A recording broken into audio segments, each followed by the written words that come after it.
soy Florentina Gamarro.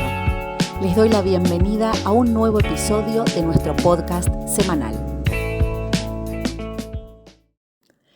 Les doy la bienvenida a un nuevo episodio, este segundo episodio de la trilogía sobre la transferencia.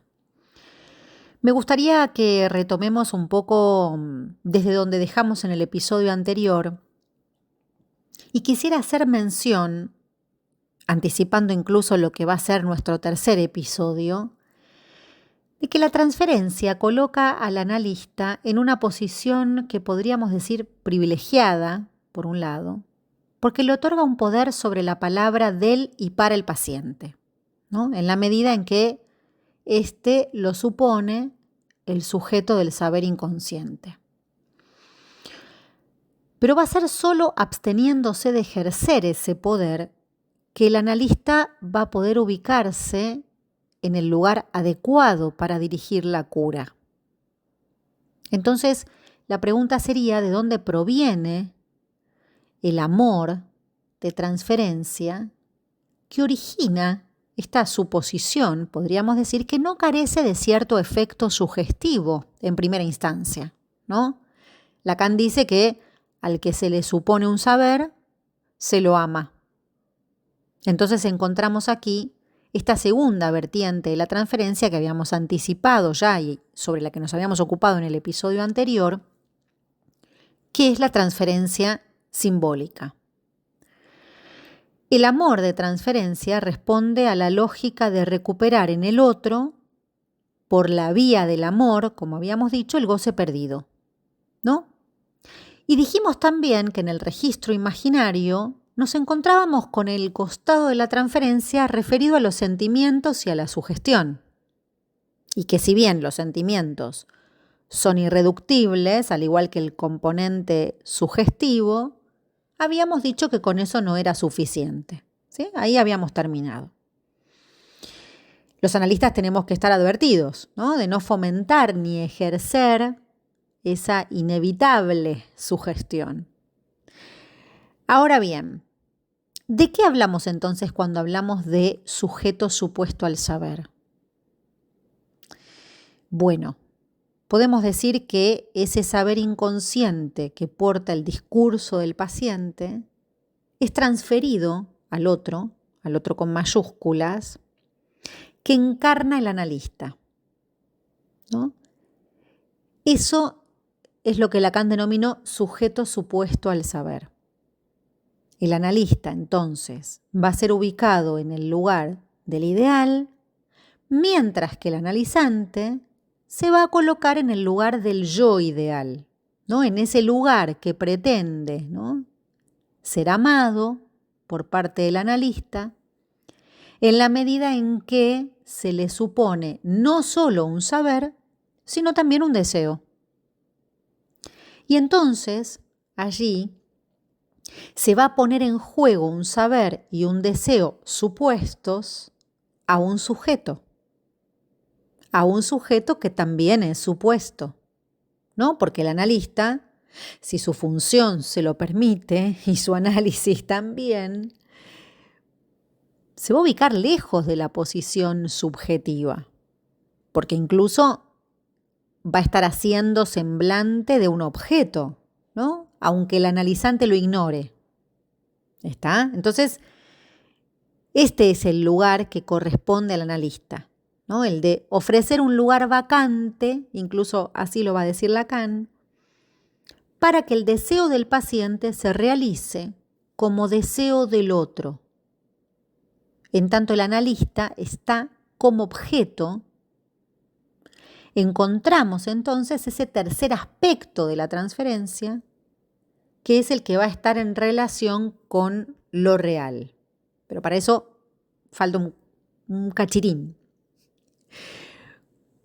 ¿Cuántos análisis fracasaron en nombre de un semblante de analistas intocables, distantes, que no hicieron lugar al padecimiento subjetivo?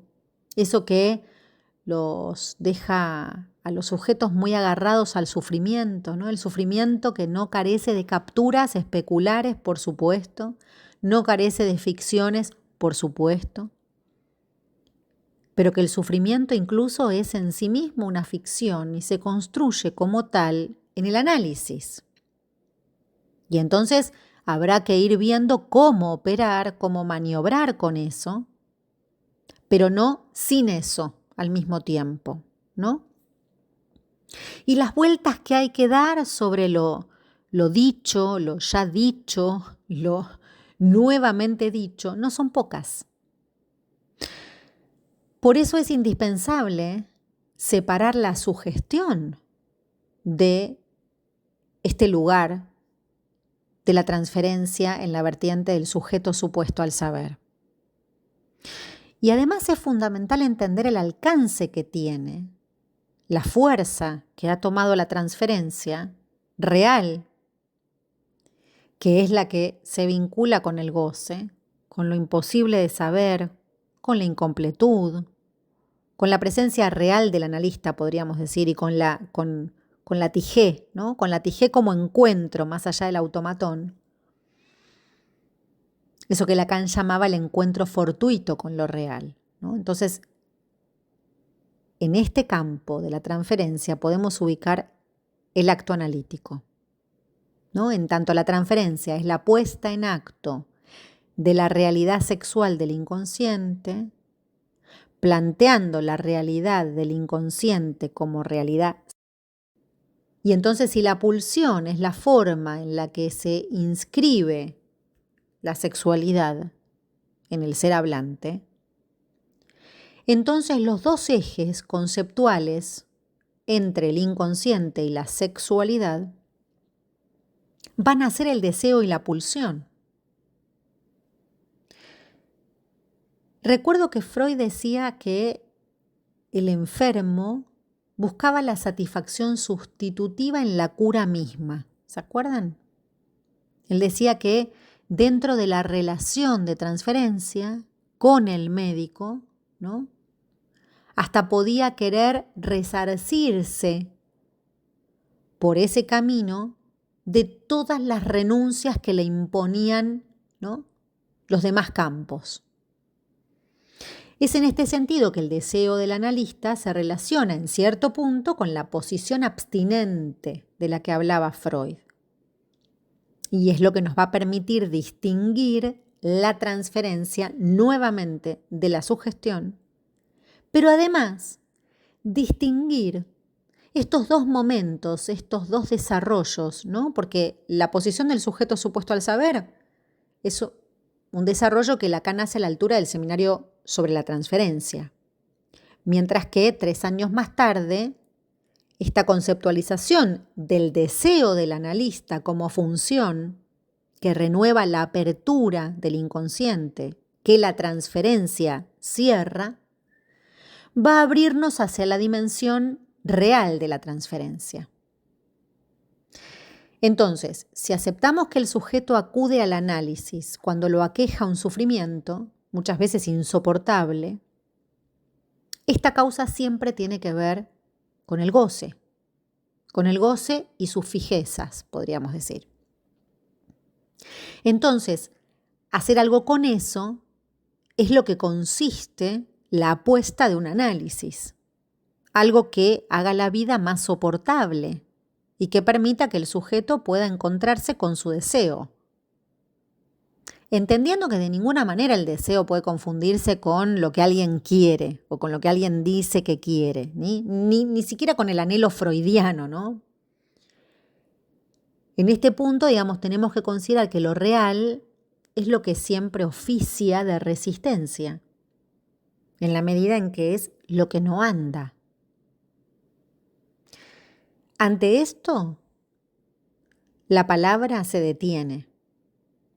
Y es ahí donde aparecen esos recrudecimientos sintomáticos, las inhibiciones, los síntomas, la angustia. Entonces estos registros de la transferencia se constituyen si y solo si hay un analista. Analista que es necesario que vire del lugar del sujeto supuesto al saber, lo necesario para todo análisis, hacia el semblante del objeto A, ¿no? Esto es lo que Lacan va a desarrollar en el seminario sobre los 4 conceptos fundamentales y también, digamos, podríamos decir que lo sostiene en relación a la eficacia del análisis en el seminario sobre los discursos. En tanto, lo que pone a operar allí es el deseo del analista, ¿no? Es la función deseo del analista la que produce esta apertura. En términos topológicos, podemos decir que la transferencia y sus torsiones, ¿no?, van produciendo empalmes, ¿no? Es el momento, podríamos decir, en que lo simbólico le hace de tope a lo imaginario, le pone un límite, y esto puede situar cómo lo imaginario está comandado por lo simbólico, por aquello que ha funcionado como determinante en la vida de alguien, por ejemplo, sus elecciones amorosas, sus fracasos múltiples, así como también lo imaginario, comandado por lo simbólico, va a venir a sufrir el límite que le pone lo real, ¿no? Entonces, la verdad, siempre a medias y un poco fallida, pasa por los registros, se anuda de modos singulares, ¿no? Por ejemplo, si decimos que lo imaginario sirve de cierta mediación, y es cierto que en esa dimensión habitamos el equívoco, más allá de toda ilusión y especularidad, por supuesto, no podemos negar que eso también depende de la conciencia, ¿no? Si es el analista, digamos, en su función, con su presencia, va a ser lo que anuda estos 3 registros de la transferencia. Sin presencia del analista no hay registros de la transferencia porque no hay transferencia. Entonces, así me parece que podemos entender por qué para Lacan es del analista la resistencia, ¿no? En la medida en que esas resistencias son las que van a venir a dificultar el avance de la cura. Entonces, retomo, la función deseo del analista, a partir de los nuevos desarrollos que Lacan va haciendo sobre el inconsciente, por ejemplo, y ese inconsciente real, y a partir de que va destacando la realidad sexual y de esta articulación entre el inconsciente y la realidad sexual, es que entonces la función deseo del analista jugará en la apertura del inconsciente cuando éste se cierre producto de la transferencia en su cara real, es decir, en el momento en el que se hace presente lo enquistado del goce ligado al objeto. Es por esta razón que Lacan va a decir que la función de la transferencia puede topologizarse, ¿no? Y la figura que le correspondería a esa topologización es la del 8 interior, ¿no?, en torno al cual podemos ubicar las cuestiones inherentes a la identificación, la transferencia, el fin de análisis, pasando, ¿no?, por esos giros de la demanda, el deseo, la identificación. Si entendemos que es a partir de la demanda que vamos a poder producir en torno a ella las vueltas que nos conduzcan al deseo, quizá podamos salir de ese callejón sin salida que nos atrapa en el punto de la identificación. Porque si no pasamos ese límite, nada del objeto se va a poder poner en juego.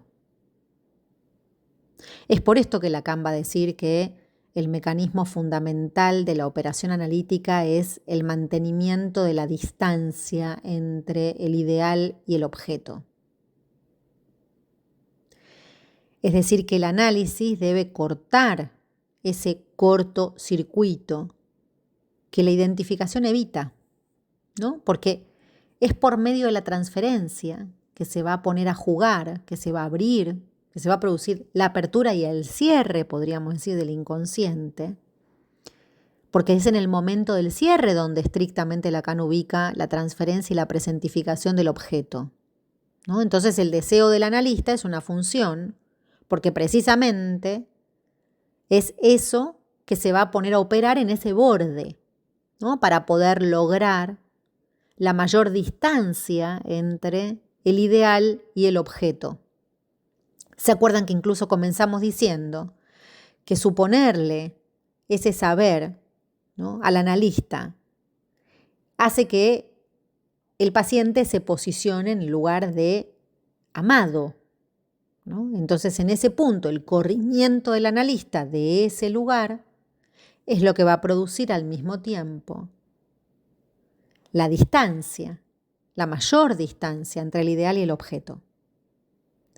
Y entonces esto va a hacer que el analista se ponga al servicio, soporte, ¿no?, sirva de soporte, sostenga al objeto A, ¿no?, al objeto A separador.